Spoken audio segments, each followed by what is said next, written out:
예전에는 7월 17일이 빨간 날이었습니다. 달력을 펼치면 그 칸에는 또렷하게 적혀 있었습니다. 제헌절. 학교가 쉬었습니다. 관공서가 문을 닫았습니다. 집집마다 태극기를 달았습니다. 어떤 분들에게는 그냥 여름방학 직전에 찾아오는 쉬는 날이었을지도 모릅니다.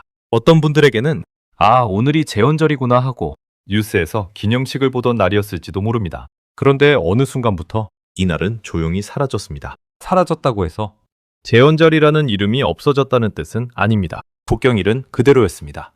태극기를 다는 날도 그대로였습니다. 국가가 기념하는 날이라는 의미도 그대로였습니다.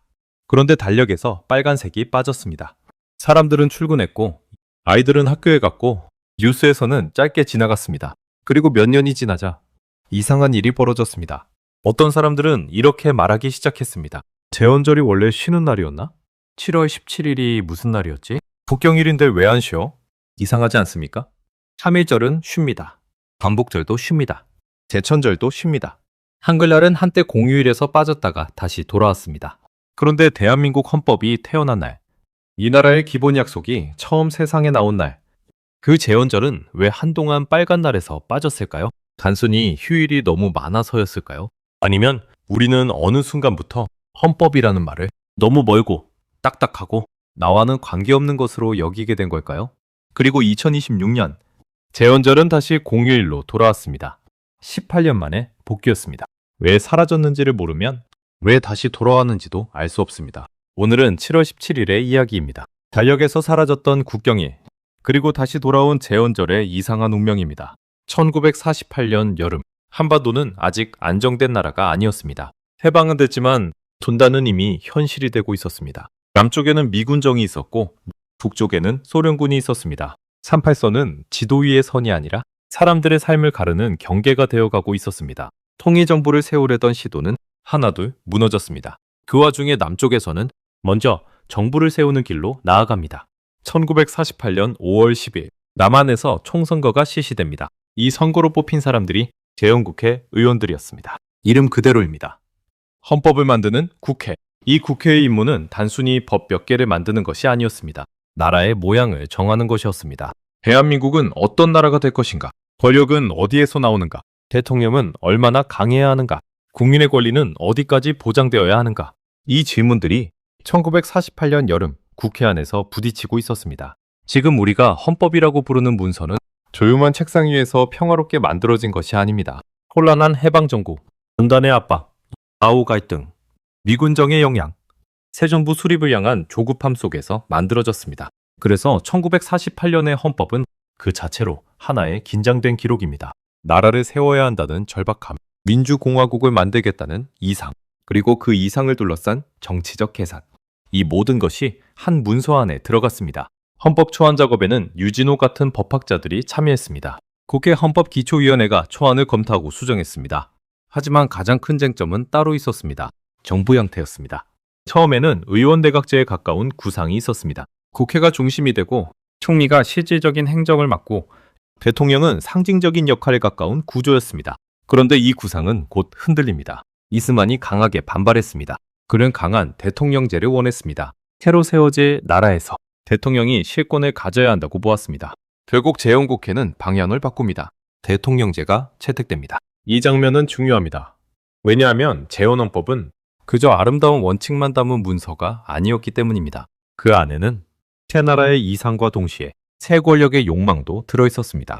1948년 7월 12일 국회는 헌법안을 통과시킵니다. 그리고 닷새 뒤 1948년 7월 17일 대한민국 헌법이 공포됩니다. 그날 대한민국이라는 나라는 자신이 어떤 나라가 되겠다고 처음으로 공식문서에 적었습니다. 대한민국은 민주공화국이다. 너무 익숙한 문장입니다. 하지만 1948년 7월에는 이 문장이 결코 가벼운 말이 아니었습니다. 왕도 아니고 총독도 아니고 군정도 아니고 국민이 주권을 가진 나라. 그 약속이 처음으로 세상에 나온 날. 그날이 바로 7월 17일 제헌절입니다. 그런데 여기서 한 가지 의문이 생깁니다. 헌법안은 7월 12일에 국회를 통과했습니다. 그런데 왜 바로 공포하지 않고 닷새 뒤인 7월 17일에 공포했을까요? 단순한 행정 절차였을까요? 아닙니다. 7월 17일은 의도적으로 선택된 날짜였습니다. 이 날짜에는 조선의 기억이 담겨 있습니다. 1392년 음력 7월 17일 이성계가 조선을 건국한 날로 알려져 있습니다. 제헌국회는 이 상징을 의식했습니다. 새로 세우는 대한민국이 하늘에서 갑자기 떨어진 나라가 아니라는 뜻, 조선, 그 이전의 역사, 그리고 일제감정기로 끊겼던 국권의 흐름을 다시 잇겠다는 뜻. 대한민국이라는 이름에도 그런 의식이 있었습니다. 대한제국의 대한을 이어받아 빼앗겼던 나라의 이름을 다시 국민의 나라로 세우겠다는 의미가 담겨 있었습니다. 그러니까 7월 17일은 단순히 달력의 하루가 아니었습니다. 새로운 나라가 오래된 역사의 흐름 위에 자신을 세우겠다고 선언한 날이었습니다. 여기서 더 흥미로운 점이 있습니다. 헌법 공포일은 7월 17일입니다. 정부 수립 선포일은 8월 15일입니다. 순서로 보면 헌법이 먼저이고 정부가 나중입니다. 법이 먼저 있고 권력이 그 뒤에 세워졌습니다. 이 순서는 매우 중요합니다. 권력이 마음대로 법을 만드는 것이 아니라 헌법이 먼저 권력의 한계를 정한다는 뜻입니다. 국가는 국민 위에 있는 것이 아니라 헌법 아래 있어야 한다는 뜻입니다. 물론 현실은 늘 그렇게 아름답게만 흘러가진 않았습니다. 이승만 정부부터 시작해서 대한민국 현대사는 헌법의 이름을 말하면서도 헌법을 여러 번 흔들었습니다. 대통령제를 만든 권력은 곧 그 권력을 더 오래 붙잡기 위해 헌법을 바꾸려 했습니다. 그러나 바로 그렇기 때문에 제헌절은 더 중요합니다. 헌법이 완벽했기 때문에 중요한 것이 아닙니다. 헌법을 만들었다고 해서 민주주의가 자동으로 완성된 것도 아닙니다. 중요한 것은 이 나라가 적어도 그날 권력에는 기준이 있어야 한다는 약속을 문서로 남겼다는 사실입니다. 그 약속이 이후에 얼마나 지켜졌는지, 얼마나 어겨졌는지, 얼마나 다시 되찾아졌는지는 대한민국 현대사의 큰 줄기가 됩니다. 헌법이 공포된 것은 1948년 7월 17일입니다. 그렇다면 제헌절이 국경일이 된 것은 언제일까요? 이듬해인 1949년입니다. 1949년 10월 1일 국경일에 관한 법률이 제정됩니다. 이 법률에 따라 대한민국의 국경일이 법적으로 정해졌습니다. 당시 지정된 국경일은 5개였습니다. 3.1절, 대헌절, 광복절, 대천절, 한글날. 이 5날은 나라가 공식적으로 기념해야 할 날이었습니다. 그리고 당시에는 이 국경일들이 공휴일이기도 했습니다. 즉, 제헌절은 처음부터 나라가 기념하는 날이면서 국민이 쉬는 날이었습니다. 여기서 하나를 짚고 가야 합니다. 국경일과 공휴일은 같은 말이 아닙니다. 국경일은 나라가 기념하는 날입니다. 태극기를 달고 기념식을 열고 국가가 그 의미를 되새기는 날입니다. 반면 공휴일은 쉬는 날입니다. 국경일이라고 해서 반드시 쉬는 것은 아닙니다. 공휴일이라고 해서 반드시 국경일인 것도 아닙니다. 예를 들어 어린이날이나 성탄절은 공휴일이지만 국경일은 아닙니다. 천충일도 국가적으로 매우 중요한 날이지만 법적으로는 국경일이 아니라 기념일입니다. 반대로 제헌절은 국경일이지만 한동안 공휴일이 아니었습니다. 이 차이를 모르면 제헌절의 이상한 운명을 이해하기 어렵습니다. 제헌절은 사라진 것이 아니었습니다. 국경일로는 계속 남아있었습니다. 다만 쉬는 날에서 빠졌습니다. 그러니까 정확히 말하면 제헌절이 달력에서 사라진 것이 아니라 제헌절의 빨간색이 사라진 것입니다. 그런데 사람의 기억은 이상합니다. 달력에서 빨간색이 빠지면 그날의 의미도 함께 흐려집니다. 쉬지 않는 날이 되면 그날은 일상의 소음 속에 묻힙니다. 출근 준비를 하고 회의를 하고 점심을 먹고 퇴근을 하다 보면 그날이 무슨 날인지 생각할 틈이 사라집니다. 제헌절이 겪은 일이 바로 그것이었습니다. 1949년부터 2007년까지 제헌절은 쉬는 날이었습니다. 약 58년 동안 7월 17일은 달력에서 빨간색이었습니다. 그런데 2008년부터 그 색이 사라졌습니다. 제헌절이 공휴일에서 빠진 배경에는 2000년대 초반에 큰 변화가 있었습니다. 주 5일 근무제입니다. 2004년부터 주 40시간 근무제가 단계적으로 시행됩니다. 토요일 근무가 줄어들고 주말의 개념이 바뀌었습니다. 많은 직장인들에게 토요일은 더 이상 당연한 근무일이 아니게 되었습니다. 그러자 이런 주장이 나왔습니다. 주 5일제를 하게 되면 쉬는 날이 늘어난다. 그렇다면 기존 공휴일도 조정해야 한다. 휴일이 너무 많으면 기업 부담이 커진다. 생산성이 떨어질 수 있다. 경제계는 공휴일 조정을 요구했습니다. 정부도 이 흐름에 맞춰 공휴일 체계를 손보기 시작했습니다. 그 결과 2005년 관공서의 공휴일에 관한 규정이 개정됩니다. 그리고 그 안에 제헌절을 공휴일에서 제외하는 내용이 들어갑니다. 다만 바로 시행되지는 않았습니다. 2008년부터 적용되도록 했습니다. 그래서 2007년 7월 17일이 공휴일로서의 마지막 제헌절이 됩니다. 2008년부터 제헌절은 국경일이지만 쉬지 않는 날이 되었습니다. 그렇다면 질문은 다시 이렇게 바뀝니다. 왜 하필 제헌절이었을까요? 3일절도 있고 광복절도 있고 개천절도 있었는데 왜 제헌절이 빠졌을까요? 여기에는 차가운 현실이 있습니다. 제헌절은 가장 반발이 적은 날이었습니다. 3.1절은 독립운동의 기억과 연결되어 있습니다. 1919년 3월 1일 거리로 나온 사람들, 독립선언서, 만세소리, 탄압과 희생, 광복절은 해방의 감정과 연결되어 있습니다. 1945년 8월 15일 일제의 패망, 거리로 쏟아져 나온 사람들, 태극기를 흔들던 손, 개천절은 민족의 기원과 연결되어 있습니다. 만군 이야기, 고조선, 나라의 시작이라는 상징. 이 날들을 공휴일에서 빼는 것은 정치적으로도 정서적으로도 부담이 컸습니다. 하지만 제헌절은 달랐습니다. 제헌절의 핵심 사건은 헌법 공포입니다. 중요하지만 추상적입니다. 사람들이 거리에서 만세를 부른 장면도 아니고 해방의 함성이 터진 날도 아니고 전쟁에서 승리한 날도 아닙니다. 국회의원들이 헌법을 만들고 표결하고 공포한 날입니다. 역사적으로는 매우 중요하지만 감정적으로는 쉽게 와닿지 않았습니다. 그래서 제헌절은 공휴일 정리의 가장 쉬운 대상이 되었습니다. 조용히 빠졌고 조용히 잊혔습니다. 그런데 이것이 정말 단순한 휴일 조정이었을까요? 저는 아니라고 봅니다. 제헌절이 공휴일에서 빠진 일은 달력의 색 하나가 바뀐 사건처럼 보였지만 실제로는 사람들의 기억에서 하루가 천천히 지워지는 일이었습니다. 쉬지 않는 날이 되면 그날은 점점 설명되지 않습니다. 학교에서는 짧게 지나갑니다. 회사에서는 그냥 평일이 됩니다. 뉴스에서는 몇 줄짜리 기념 멘트로 끝납니다. 그렇게 몇 년이 지나면 사람들은 묻게 됩니다. 제헌절이 뭐였더라? 그거 원래 쉬는 날이었나? 왜 태극기를 다는 날이지? 어쩌면 제헌절이 정말로 사라진 곳은 달력이 아니었을지도 모릅니다. 사람들의 기억 속이었을지도 모릅니다. 여기서 우리는 조금 더 깊은 질문을 해야 합니다. 왜 헌법은 사람들에게 멀게 느껴질까요? 3.1절은 한 장면이 떠오릅니다. 사람들이 거리로 나옵니다. 태극기를 들고 만세를 부릅니다. 누군가는 잡혀가고 누군가는 목숨을 잃습니다. 광복절도 장면이 떠오릅니다. 해방 소식이 들립니다. 사람들이 울고 웃습니다. 숨겨두었던 태극기를 꺼냅니다. 그런데 제헌절은 어떻습니까? 국회, 회의, 법안, 표결, 공포. 중요하지만 차갑습니다. 눈앞에 그려지는 장면이 약합니다. 사람의 마음은 추상적인 원칙보다 구체적인 장면에 먼저 움직입니다. 그래서 제헌절은 늘 손해를 봤습니다. 헌법은 우리 삶의 바닥을 이루고 있지만 그 바닥은 평소에는 잘 보이지 않습니다. 우리는 공기가 소중하다는 것을 알지만 매일 공기를 의식하며 살지는 않습니다.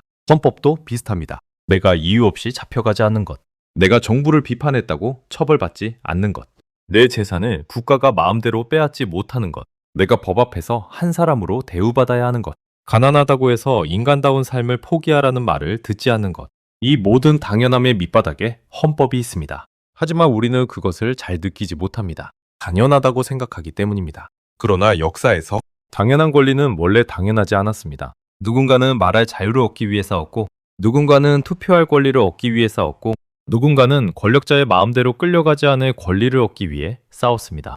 그 싸움들이 모여 헌법의 문장이 되었습니다. 헌법은 법학자들의 문장이기 전에 사람들이 빼앗기지 않으려고 붙잡은 최소한의 약속입니다. 그래서 제헌절은 그냥 법이 만들어진 날이 아닙니다. 국가가 국민에게 당신을 함부로 대하지 않겠다고 약속한 날입니다. 물론 현실의 국가는 그 약속을 여러 번 어겼습니다.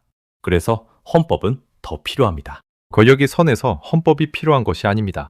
권력은 언제든 선을 넘을 수 있기 때문에 헌법이 필요한 것입니다. 이 사실을 기억하는 날이 개헌절입니다. 제헌절을 이야기할 때 우리는 불편한 부분도 피할 수 없습니다. 대한민국은 헌법을 가진 나라로 출발했습니다. 하지만 그 헌법이 늘 존중받은 것은 아니었습니다. 제헌 헌법이 만들어진 뒤에도 권력은 헌법을 바꾸려 했고 때로는 헌법 위에 서려 했습니다. 이승만 정부 시절에는 권력 연장을 위한 개헌이 이어졌습니다. 전쟁 중에는 발췌 개헌이 있었습니다. 그 뒤에는 4.4.5입 개헌이 있었습니다. 헌법은 국민의 권리를 지키는 문서여야 했지만 권력자의 임기를 늘리고 권력의 구조를 바꾸는 도구로 쓰이기도 했습니다. 그 이후의 역사도 마찬가지였습니다. 군사정권 시절 헌법은 존재했지만 민주주의는 자주 멈췄습니다. 헌법에는 자유가 적혀 있었지만 현실에서는 검열이 있었습니다. 헌법에는 권리가 적혀 있었지만 현실에서는 고문과 불법 연행이 있었습니다. 헌법에는 국민주권이 적혀 있었지만 현실의 권력은 국민 위에 서려했습니다. 이 말은 제헌절의 의미를 깎아내리는 말이 아닙니다. 오히려 반대입니다. 헌법이 있었는데도 권력이 그것을 어겼다면 우리는 헌법을 더 잘 알아야 합니다. 헌법은 책장 속 장식품이 아닙니다. 국가가 선을 넘을 때 국민이 꺼내들 수 있는 기준입니다. 우리가 헌법을 모르면 권력이 헌법을 어겨도 알아차리기 어렵습니다. 우리가 권리를 모르면 권리를 빼앗겨도 그것이 빼앗긴 것인지 모릅니다.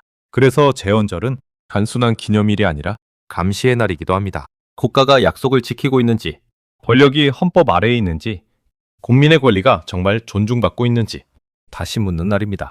이렇게 보면 제헌절은 3.1절이나 광복절보다 덜 뜨거운 날이 아닙니다. 다만 뜨거움의 방식이 다를 뿐입니다. 3.1절이 거리의 함성이라면, 광복절이 해방의 눈물이라면 제헌절은 조용한 질문입니다. 이 나라는 누구의 것인가? 그리고 헌법은 대답합니다. 국민의 것이다. 2008년 이후 제헌절은 공휴일에서 빠졌습니다. 그 뒤로 사람들은 바빠졌습니다. 7월 17일은 평일이 되었습니다. 출근길 지하철은 평소처럼 붐볐고 회사 메신저는 평소처럼 울렸고 학교 수업도 평소처럼 이어졌습니다. 물론 기념식은 계속 열렸습니다. 국회에서도 정부에서도 제헌절 행사는 있었습니다. 그러나 대중의 일상에서는 그날의 존재감이 크게 줄었습니다. 이건 단순한 느낌의 문제가 아닙니다. 공휴일은 기억을 만드는 장치입니다. 쉬는 날이 되면 사람들은 그날의 이름을 봅니다. 달력에서 확인합니다.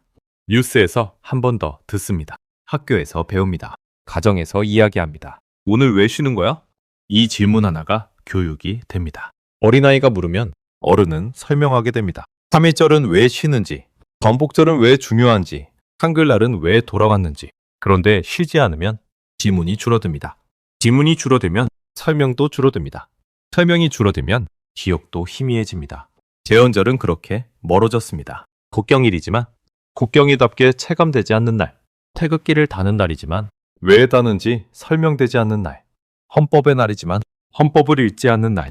그렇게 제헌절은 우리 곁에 있으면서도 없는 날처럼 되어갔습니다. 이것이 제헌절의 진짜 상실입니다. 하루 쉬지 못한 것이 문제가 아니라 그 하루를 통해 우리가 나눴어야 할 질문을 잃어버린 것이 문제였습니다. 2026년 제헌절은 다시 공휴일이 됩니다. 18년 만에 복귀입니다. 그렇다면 왜 다시 돌아왔을까요? 단순히 쉬는 날을 하루 늘리자는 요구 때문이었을까요? 물론 휴식에 대한 사회적 요구도 있었습니다. 한국 사회는 오래 일하는 사회였습니다. 휴식이 부족하다는 문제의식도 커졌습니다. 공휴일 체계를 다시 봐야 한다는 논의도 이어졌습니다. 하지만 제헌절 복귀에는 그 이상의 의미가 있습니다. 첫째, 한글날의 사례가 있었습니다. 한글날은 1991년 공휴일에서 제외됐다가 2013년에 다시 공휴일로 돌아왔습니다. 한글날이 돌아오자 사람들은 다시 그 의미를 이야기하기 시작했습니다. 한글의 가치, 세종대왕, 문자의 민주성, 말과 글의 힘, 쉬는 날이 되면서 기념일의 교육적 기능이 되살아났습니다. 제헌절도 비슷한 질문을 받았습니다. 헌법의 날은 왜 쉬지 않는가? 국민 주권을 되새기는 날이 왜 평일 속에 묻혀 있는가? 국경일 중 제헌절만 공휴일이 아닌 상태가 맞는가? 둘째, 한국 사회가 헌법을 다시 경험한 순간들이 있었습니다. 특히 2016년과 2017년의 촛불 집회, 그리고 대통령 탄핵 과정에서 헌법 제1조는 거리로 나왔습니다. 대한민국은 민주공화국이다. 대한민국의 주권은 국민에게 있고 모든 권력은 국민으로부터 나온다. 이 문장은 더 이상 교과서 속 문장이 아니었습니다. 광장에서 사람들이 외친 문장이었습니다. 그때 많은 사람들은 처음으로 헌법이 살아있는 언어일 수 있다는 것을 느꼈습니다. 헌법은 시험 문제에 나오는 문장이 아니라 권력을 멈춰 세울 수 있는 기준이라는 것을 경험했습니다. 셋째, 국경일을 보는 관점이 바뀌었습니다. 과거에는 공휴일을 경제적 비용으로만 보는 시각이 강했습니다. 쉬면 손해다. 휴일이 많으면 생산성이 떨어진다. 하지만 시간이 지나면서 공휴일은 단순한 비용이 아니라는 인식도 커졌습니다. 공휴일은 기억을 만드는 시간입니다. 공동체가 같은 주제를 생각하는 시간입니다. 다음 세대에게 의미를 전달하는 시간입니다. 제헌절은 그 의미가 특히 큽니다. 나라의 시작을 기억하는 날은 많습니다. 개천절은 민족의 시작을 말합니다. 광복절은 해방과 정부 수립을 말합니다. 3.1절은 독립의 의지를 말합니다. 그런데 제헌절은 국가의 약속을 말합니다. 국가가 국민에게 무엇을 보장해야 하는지, 국민이 권력에 무엇을 요구할 수 있는지 그 기준을 세운 날입니다. 그래서 제헌절이 돌아온 것은 단순히 빨간 날 하나가 늘어난 사건으로만 볼 수 없습니다. 헌법의 의미를 다시 일상으로 끌어오자는 신호로 볼 수 있습니다.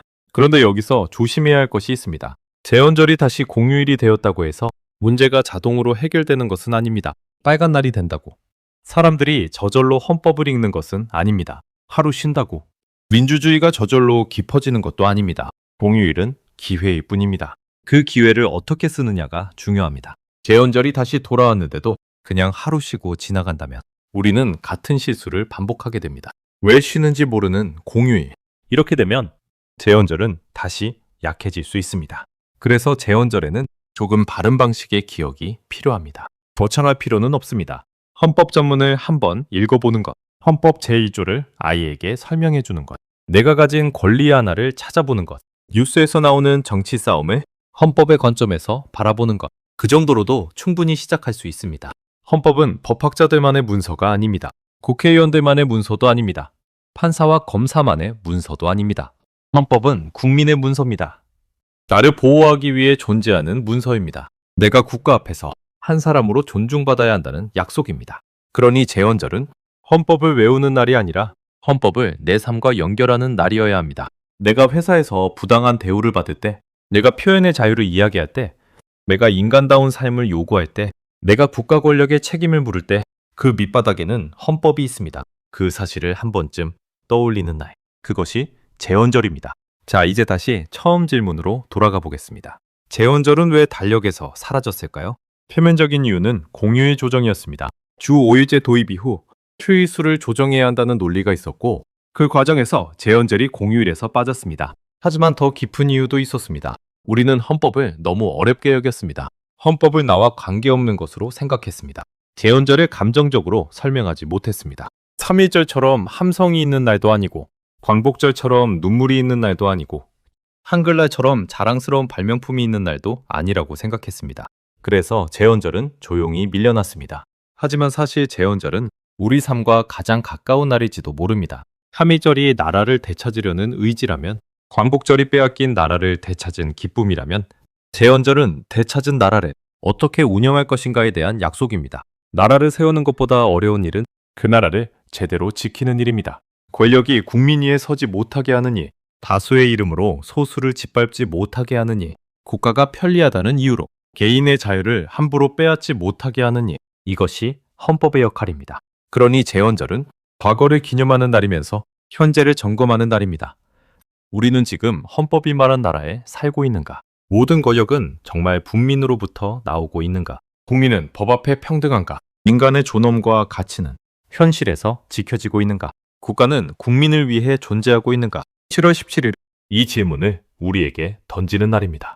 예전에는 7월 17일이 빨간 날이었습니다. 그러다 어느 순간 그 빨간색이 사라졌습니다. 그리고 많은 사람들의 기억 속에서도 제헌절은 희미해졌습니다. 하지만 제헌절은 사라진 적이 없습니다. 늘 그 자리에 있었습니다. 다만 우리가 그 의미를 덜 바라봤을 뿐입니다. 1948년 7월 17일 대한민국은 자신이 어떤 나라가 될 것인지 처음으로 문서에 적었습니다. 대한민국은 민주공화국이다. 대한민국의 주권은 국민에게 있고 모든 권력은 국민으로부터 나온다. 이 문장은 그저 멋진 문장이 아닙니다. 국가가 국민에게 한 약속입니다. 그리고 국민이 권력에게 요구할 수 있는 기준입니다. 제헌절이 다시 돌아온 지금 우리가 해야 할 일은 단순히 하루를 쉬는 것이 아닐지도 모릅니다. 잠깐 멈춰서 묻는 것입니다. 나는 이 나라와 어떤 약속을 맺고 살고 있는가? 국가는 나에게 어떤 책임을 져야 하는가? 권력은 어디까지 허용되고 어디서 멈춰야 하는가? 나라의 생일은 기억하면서 나라의 약속이 태어난 날은 잊고 살았다면 이제는 조금 달라져도 좋겠습니다. 오늘 이야기를 여기서 마치겠습니다. 제헌절은 그냥 하루 쉬는 날이 아니었습니다. 이 나라가 어떤 나라가 되어야 하는지, 국가가 국민에게 어떤 약속을 해야 하는지 처음으로 문서에 새긴 날이었습니다. 한동안 달력의 빨간색에서는 사라졌지만 그 의미까지 사라진 것은 아니었습니다. 7월 17일 다시 우리 곁으로 돌아온 이 날이 그저 쉬고 지나가는 하루가 아니라 우리가 가진 권리와 이 나라의 약속을 한 번쯤 떠올리는 날이 되었으면 좋겠습니다. 여러분은 제헌절하면 어떤 기억이 떠오르시나요? 어릴 때 쉬던 날로 기억하시는 분도 있을 것이고 오늘 처음 그 의미를 다시 알게 된 분도 있을 겁니다. 댓글로 여러분의 생각을 남겨주세요. 오늘 영상이 도움이 되셨다면 좋아요와 구독 부탁드립니다. 다음 영상에서는 또 다른 역사 이야기로 찾아오겠습니다. 끝까지 함께 해주셔서 감사합니다.